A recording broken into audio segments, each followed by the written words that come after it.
오늘은 부활의 영광이라고 하는 제목으로 여러분과 함께 은혜를 나누고자 합니다. 해마다 이 4월이 되면은 T.S. 엘리엇의 황무지라고 하는 시가 있습니다. The Wasteland라고 하는 시의 앞구절이 많이 인용되곤 합니다. 그 앞구절은 이런 얘기로 시작이 되지요. 4월은 가장 잔인한 달. 죽은 땅에서 라일락을 키워내고 기억과 욕망을 뒤섞고 봄비로 잠든 뿌리를 뒤흔는다. 이렇게 시작이 됩니다.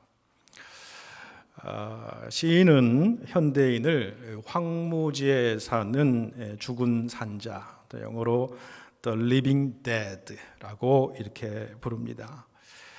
살아있는데 죽은 자다. 말이 잘 안 되지 않습니까? 이것은 역설적인 표현이라고 볼 수가 있겠죠. 인간의 이기심과 탐욕과 무지로 인해서 삶의 목적과 의미와 방향을 잃어버린 채 살아있으면서도 죽은 것과 다름없이 살아가는 삶의 모습을 상징하는 것이 바로 이 황무지, 그 안에 사는 죽은 산자다, The Living Dead다, 그렇게 이제 표현을 하는 것이지요.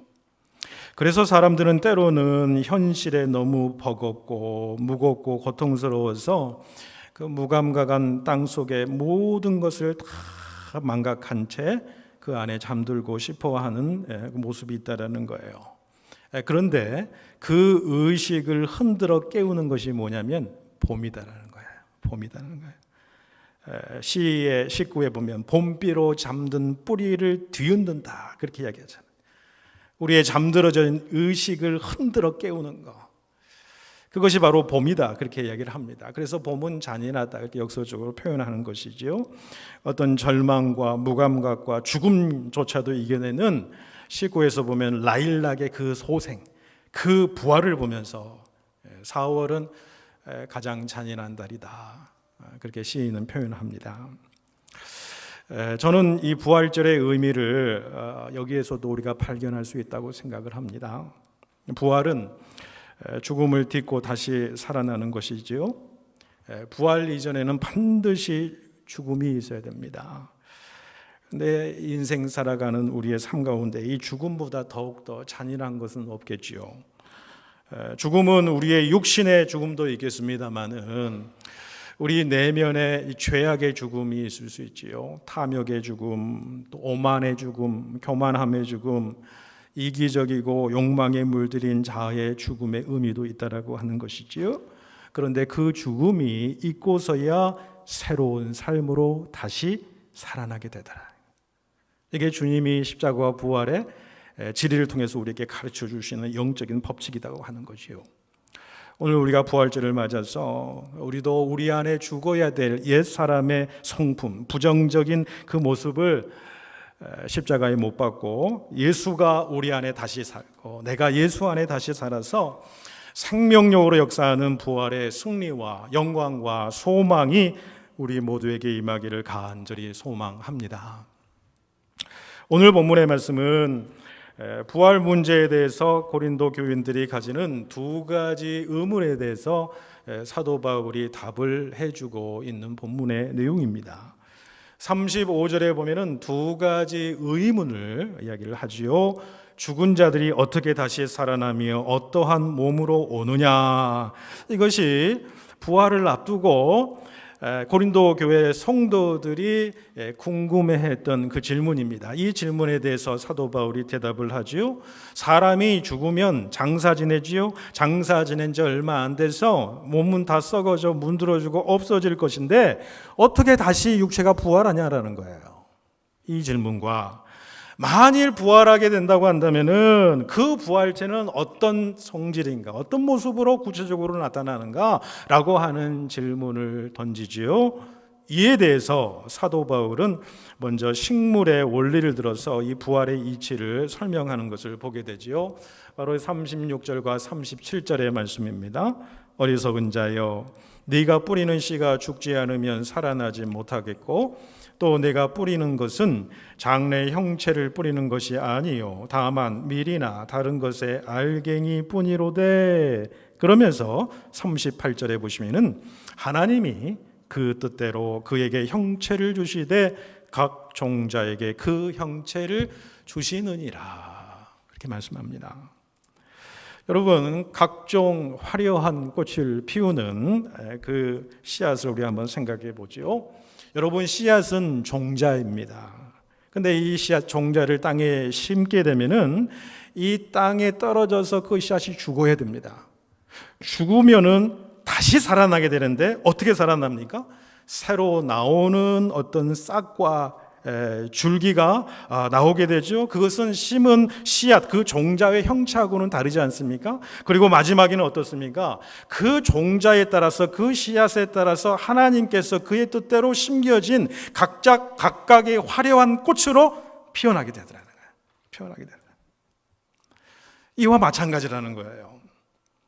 우리의 몸은 이제 죽으면 땅에 묻혀서 썩어 없어지게 됩니다. 그런데 전혀 다른 형체를 가지고 부활하게 되더라고요. 그러니까 성도들이 부활할 때 입게 될 몸은 예전에 흙으로 만들어진 몸과는 차이가 있게 되더라라고 하는 거예요. 그런데 여기서 중요한 것은 부활한 몸의 형체는 예전과 다르지만은 죽기 전에 사람임에는 틀림이 없다라는 거예요. 이것이 하나님이 그의 뜻대로 이루시는 일이라는 거예요. 하나님의 절대적인 주권 가운데서 믿는 자들을 다시 일으켜 세워서 이전에와 같은 모습이 아니라 새로운 형체로 부활할 것을 주님께서 약속하신, 그게 하나님의 뜻이고 하나님의 절대 주권 안에 있다라고 하는 거예요. 부활의 능력은 사람으로서는 할 수 없는 거예요.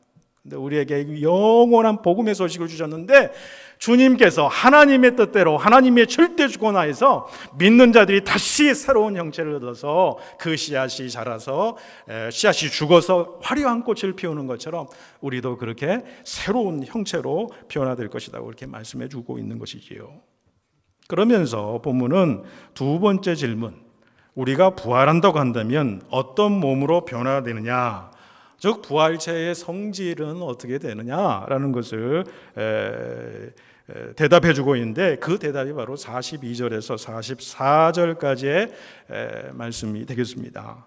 이 42절에서 44절까지는 네 가지로 대조적으로 설명을 하고 있는데, 본문의 말씀을 여러분 보시기 바랍니다. 42절에서 44절, 죽은 자의 부활도 그와 같으니 썩을 것으로 심고 썩지 아니할 것으로 다시 살아나며, 욕된 것으로 심고 영광스러운 것으로 다시 살아나며, 약한 것으로 심고 강한 것으로 다시 살아나며, 육의 몸으로 심고 신령한 몸으로 다시 살아나나니 육의 몸이 있은즉도 영의 몸도 있느니라.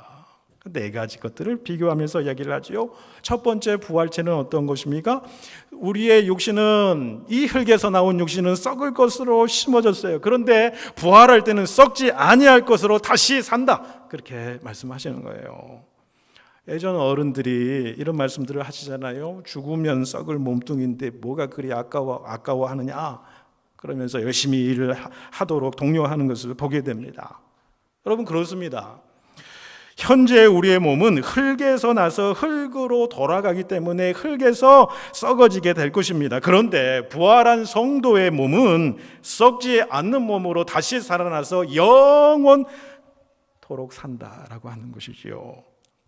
다음에는 욕된 것으로 심고 영광스러운 것으로 다시 산다라고 하는 것이에요. 여러분, 우리의 지금 현재 육신은 욕된 것으로 심겨진 우리 육신이라고 하는 거예요. 욕된 것의 원어는 아티미아라고 하는 단어가 쓰였습니다만은 그 뜻은 뭐냐면 불명예, 망신, 굴욕, 수치, 모멸, 이런 것을 의미하는 것이에요. 그렇기 때문에 우리 사람의 인생 자체가 그런 불명예와 망신과 굴욕당하고 수치당하고 그 어려움의 삶을 살아가는 그런 삶을 피할 수는 없다라고 하는 것이지요. 그래도 인생 가운데에는 때로는 영광과 명예가 주어질 수는 있겠죠. 그런데 그 인생 가운데, 우리 가운데 주어지는 그 영광과 명예가 여러분 영원한 것입니까? 완전한 것입니까? 그렇지 못하다는 것을 우리가 너무나도 잘 알지요. 오히려 우리가 살아가면서 수치를 당할 때 있고, 모멸을 당할 때 있고, 멸시를 당할 때 있고, 천대받을 때가 얼마나 많은지요. 여러분 성경의 인물을 보실까요? 성경의 인물 중에 여러분 모세를 보십시오. 모세는 어떤 사람입니까? 하나님과 대면하여서 하나님과 말을 하는 사람이다 이야기를 했어요. 하나님의 영광의 빛이 이 땅 가운데 임할 때 모든 사람들은 그 영광의 빛이 너무나도 영광스럽고 두려워서 쳐다보지도 못하는데, 그 하나님을 대면하여 그 영광의 빛을 한 몸으로 다 받은 사람이에요. 얼마나 신령한 사람입니까? 그런데 여러분 그 육신도 역시 흙으로부터 왔기 때문에 여러분은 얼마나 많은 모욕을 당합니까? 비난당합니까? 이스라엘 백성들에게 원망을 들었습니까? 여러분 다윗은 어떻습니까? 하나님의 마음에 합한 사람 아닙니까? 그런데 수많은 치욕스러운 일들을 그가 겪어가지 않습니까? 그도 여전히 하나님의 마음에 합한 사람이지만은 흙으로부터 나온 존재이기 때문에 어찌할 수 없는 것이지요. 여러분 심지어는요, 하늘 보좌에서 이 땅 가운데 육신의 옷을 입고 이 땅 가운데 오신 우리 주님을 보세요. 하나님의 아들로 이 땅에서 존귀와 영광만 여러분 받으셨습니까? 그가 이 땅 가운데 오셔서 얼마나 많은 수치와 모멸과 그 멸시와 천대를 받으셨습니까? 그래서 흙으로운 인생들은 그 인생 자체가 수치와 모멸을 피할 수 없게 되더라라고 하는 거지요. 그래서 많은 종교가들도 인생은 고해다 그렇게 표현하지 않습니까? 그런데 장차 부활할 몸은 더 이상 굴욕을 당하거나 수치와 모멸을 겪지 않는 하나님의 온전한 형상으로 회복이 되더라라는 것이요. 하나님의 온전한 영광을 드러내는 존재로 변화되더라는 것입니다. 그런 영광이 부활의 영광 때 우리에게 주어진다는 것이죠. 다음으로 약한 것으로 심고 강한 것으로 다시 산다 그렇게 이야기합니다.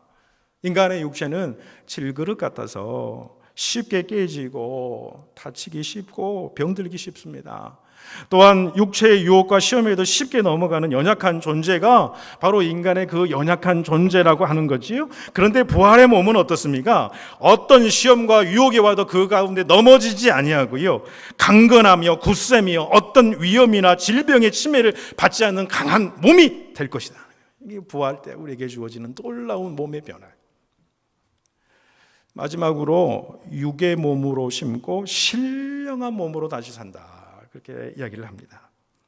우리가 부활할 때에 부활하신 그리스도의 몸과 같이 신령한 몸이 되어서 시간과 공간을 초월하는 그러한 신령한 몸으로 변화가 된다는 거예요. 그 신령한 몸은 어떻습니까? 모든 죄가 제거가 되는 거예요. 흠이 없는 거죠. 아무 비난받을 만한 대도 없는 온전한 사람으로 다시 태어나는 거예요. 하나님의 온전한 형상을 다는 하나님의 형상의 완전한 모습으로 우리가 다시 회복이 된다라고 한다는 것이에요. 가장 영광스러운 그 존재의 그 모습으로, 그 존재의 모습이 뭐냐면 하나님과 완벽한 친교 가운데 들어가는 거죠. 하나님 안에 내가 있고 내가 하나님 안에 있고 그 하나님의 마음을 내가 품고 하나님의 마음을 내가 알고 깨닫고 그 하나님이 주신 놀라운 사랑 가운데에 내가 놓여 있고 그 하나님과 더불어 친교하면서 살아가는 그것이 뭐예요? 신령한 몸으로의 부활이에요. 우리에게 이토록 그 영광스러운 부활의 복음이 우리에게 주어졌다라고 하는 거죠. 우리 주님은 부활의 첫 열매로 영광의 몸을 입으셨습니다. 이제는 그분을 믿고 따르는 우리들도 그런 부활의 놀라운 영광의 몸을 입을 것을 소망으로 바라보면서 오늘도 그 주님과 동행하실 수 있기를 간절히 소망합니다. 여러분, 우리가 아까도 영어 찬양으로, 한글 찬양으로 우리가 찬양을 불렀지요. 복음성가 중에 살아계신 주, 그 후렴구가 어떻게 부릅니까? 살아계신 주 나의 참된 소망, 걱정 근심 전혀 없네. 사랑의 주 내 갈 길 인도하니 내 모든 삶의 기쁨 늘 충만하네. 여러분이 믿음으로 이 부활제일 날 우리가 반주 없이 이 가사만, 이 후렴구만 다시 한번 불러볼까요? 같이. 살아계신 주 나의 참된 소망 걱정 근심 전혀 없네. 사랑의 주 내 갈 길 인도하니 내 모든 삶의 기쁨 늘 충만하네. 아멘. 여러분, 우리 주님은 살아나셨어요. 부활하셨습니다.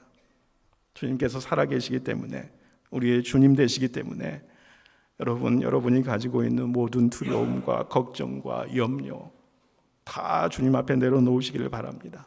다 사라지기를 원합니다. 그분이 나의 갈 길, 우리의 앞길, 우리의 장래의 길들, 우리 자녀의 길들, 우리 생업의 모든 현장의 길들, 우리 교회의 그 앞길을 인도하심을 우리가 알기 때문에. 왜? 부활하셔서 우리와 함께 하시기 때문에. 그분을 우리가 알기 때문에 자유함이 있고 평강이 있고 담대함이 있고 우리네 삶의 기쁨이 충만해지기를 간절히 축복해 드립니다. 또한 이 땅에서의 삶이 끝나도 우리는 주님과 함께 부활의 놀라운 영광을 우리가 누리게 될 줄로 믿습니다. 이 부활의 참된 소망으로 담대하게 세상 속에서 승리의 삶을 살아가실 수 있기를 주님의 이름으로 축복해 드립니다. 기도드리겠습니다.